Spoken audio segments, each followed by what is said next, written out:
Tunaliinua jina la Mungu wetu aliye mtakatifu, aliye Bwana wa uzima, aketie mahali pa juu pasiri palipoinuka sana. Leo tunajikumbusha katika kitabu cha Zaburi ya 104 na ule mlango wa kwanza. Tunasema, nafsi yangu mhimidi Bwana, kwa maana Mungu alitufinyanga sisi wanadamu ili tumwabudu, kwa maana sisi wanadamu ni vyombo vya kumwabudu Mungu aliye mtakatifu wa Israeli. Kwa nini Mungu anataka tumwabudu? Kwa maana tunapokwenda kumwabudu Mungu katika roho na kweli, ndio tunapata nguvu katika ulimwengu wa roho, tunapata nguvu katika maisha yetu, tunapata nguvu ya utimilifu wa zile ahadi aliyotuahidia Mungu. Kwa maana ukimwabudu katika roho na kweli, tunaukamata katika ulimwengu wa roho. Kwa hiyo mwana wa Mungu, kama wewe ni chombo cha sifa za Mungu huyu mtakatifu wa Israeli, basi dumisha sana ushirika wa kumwabudu katika roho na kweli. Mpende Mungu kwa moyo wako wote, naye Mungu ataachilia neema na kweli katika maisha yako, ataachilia fadhili na wema wake. Kwa maana yeye ni Mungu, anasema ni Mungu anayetupenda sana wanadamu, anatupenda. Anakwambia ni yupi baba akiomba mtoto wake mkate atampa jiwe? Kwa maana yeye ni Mungu aliye mwaminifu. Na sisi kwa Mungu tukiomba chochote kwa mapenzi ya Mungu, hakika Mungu ataachilia neema na fadhili katika maisha yetu, ataachilia baraka na ushindi, kwa maana yeye ni Mungu wa maagano. Kwa maana tukishika lile agano kwa utimilifu wa moyo, hakika Mungu wetu anatupenda upeo. Kwa hiyo wana wa Mungu, tudumishe sana ushirika wa kukaa katika ile kweli ya Mungu, tudumishe sana ushirika wa kutembea na huyu Mungu, kwa maana huyu Mungu ni mwaminifu. Kwa maana baba zetu wa imani waliotoka Misri, Mungu anasema, hawa watu wamekuwa na shingo ngumu kwangu, wameniacha mimi niliye mtakatifu.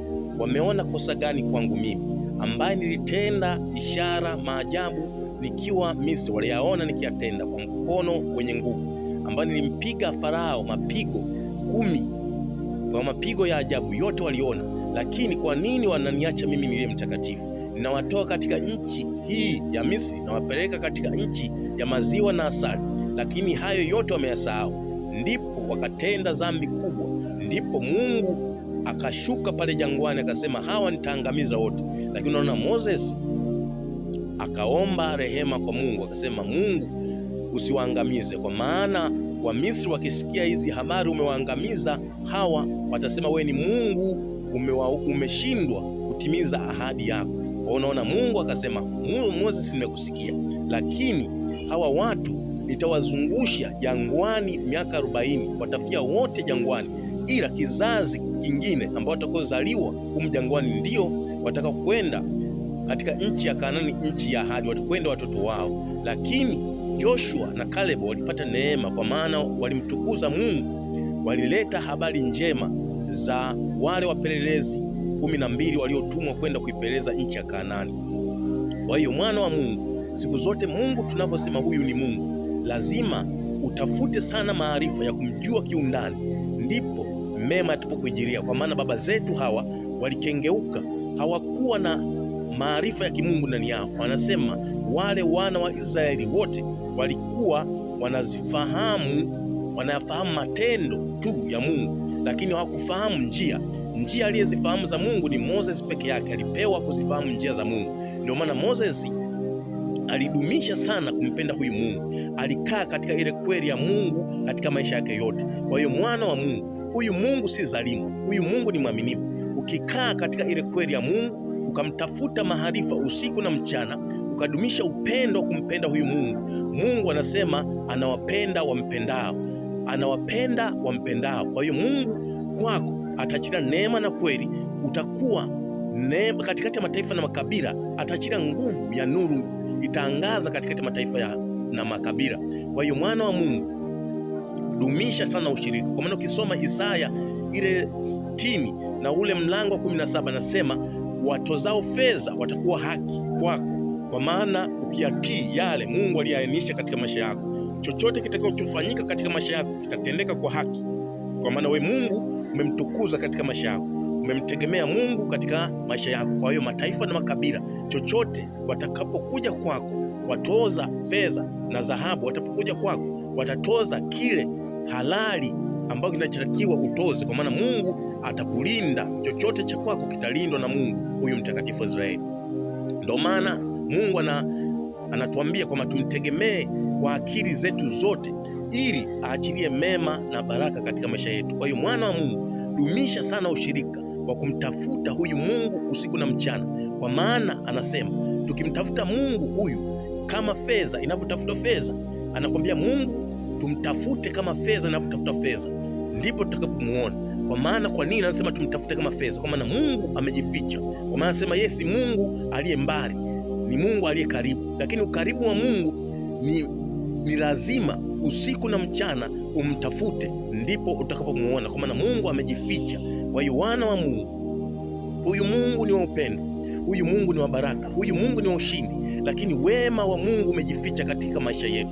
Ndio maana anatupenda mpaka leo hii, anatunyeshea mvua, anachachilia baraka katika maisha yetu. Hakika huyu Mungu ni mwaminifu, kwa maana tunaziona wema na fadhili ukitufunika, anatulinda usiku na mchana, anatupa chakula. Hakika huyu Mungu ni mwaminifu. Kwa hiyo wana wa Mungu, tudumishe sana upendo wa kumpenda huyu Mungu kwa upendo wa rohoni, ndipo ataachilia upendo ule wa baraka katika maisha yetu. Kwa hiyo mwana wa Mungu, nasi kwa jina la Yesu Kristo wa Nazareti hai, tudumishe sana kumpenda huyu Mungu, ndipo Mungu atatupenda sisi kwa neema yake Kristo Yesu. Hakika uaminifu wa Mungu umejifunua katika maisha yetu, nasi tunauona ule mkono wa chuma wenye nguvu, kwa maana yeye Mungu anasema tutupigania kwa mkono wa chuma wenye nguvu. Kwa maana Mungu wetu kama aliwapigania wana wa Israeli usiku na mchana, wakatembea kwa nguzo ya moto usiku na mchana wakatembea kwa wingu. Aka Mungu wetu ni Mungu aliye mwaminifu, nasi atatembea hivyo hivyo, kwa maana ahadi zake ni amina na kweli. Yale yaliyonenwa katika Biblia, yaliyonenwa katika Torati ya Musa ni amina na kweli, hata leo yanatendeka. Ukiamini, ukiyatii hayo aliyeainisha Mungu, utaziona neema na kweli katika maisha yako, zikupigania, zikikulinda, zikushika mkono, nawe katikati ya mataifa na makabila watakutukuza, kwa maana Mungu atajifunua kama yeye ni Mungu. Wewe ni mtoto wake, wewe ni mwaminifu, kwa maana yeye Mungu anasema ni nani anipendaye. Kwa maana Mungu, wewe utazitangaza sifa za jina lake takatifu.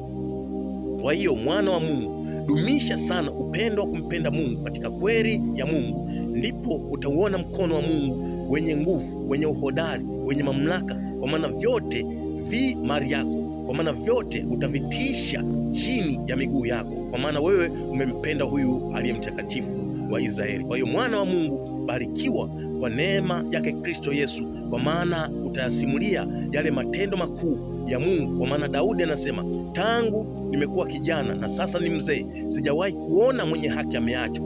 Kwa nini Daudi alikuwa anasema hayo? Kwa sababu Mungu, ukitembea siku zote na Mungu kwa uaminifu, kwa ukamilifu, utayaona hayo matendo ya ajabu ya kutisha na kushangaza katika maisha yako. Atajifunua kama Mungu, atajifunua kama rafiki, kama alivyojifunua kwa Ibrahimu, akasema mimi ni rafiki yako. Kwa maana Ibrahimu alishika yale maagano, yale mausia ya Mungu aliyaishi. Ndio maana Mungu alijifunua kwa Ibrahimu akasema, mimi wewe utakuwa ni rafiki yangu, kwa maana umeshika lile agano lake takatifu. Kwa hiyo mwana wa Mungu, dumisha sana ushirika wa kukaa katika kweli ya Mungu.